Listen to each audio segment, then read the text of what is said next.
Kabayan, pakinggan mo itong mabuti kaya tapusin mo itong video. Kung ayaw mo maging aging story mo ang abroad, huwag mong sayangin ang oras mo sa puro scroll. Habang ang iba nanonood lang, may mga OFW na kumikilos na para makaalis sa cycle. Tingnan mo tong mga ito. Mga OFW rin sila. Pagod sa trabaho at malayo sa pamilya. Pero nagdesisyon silang magbago ng direksyon.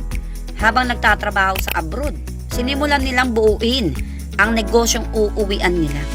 Habang ang iba, scroll dito, gala doon, bili dito, bili doon.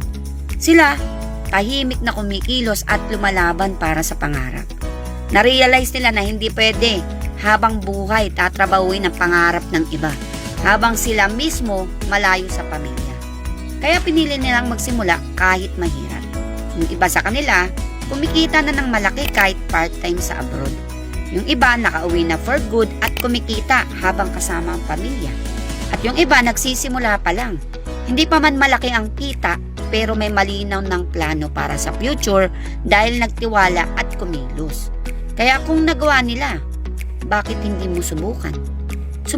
Subok mo na ang abroad, tama? Pero ang tanong, nasubukan mo na bang magnegosyo? Maraming OFW ang takot magsimula magnegosyo pero patuloy na nagrereklamo sa sitwasyon. Real talk yan. Hindi magbabago ang buhay mo kung wala kang babaguhin. Huwag kang matakot magsimula. Matakot kang wala ka na namang sisimulan. Habang may trabaho ka pa at may lakas ka pa, ito na yung chance mo. Ang sipag mo sa trabaho, ilagay mo sa negosyo mo. Dahil balang araw, yung desisyon mong magsimula ngayon, aanihin mo yan sa panahon na hindi mo na kayang mag-abroad. Kung gusto mong magkaroon ng extra income at matutunan kung paano magsimula kahit part-time, message mo lang ako. Tutulungan kitang gumawa ng paraan, step by step. At tandaan mo, hindi pa to lahat ng OFWs na kumikilos sa iba't ibang bansa. Napakarami pa. Tahimik lang pero tuloy-tuloy na lumalaban sa pangarap. Ngayon, ang tanong, manonood ka lang ba? O ikaw na ang susunod na magiging kwento?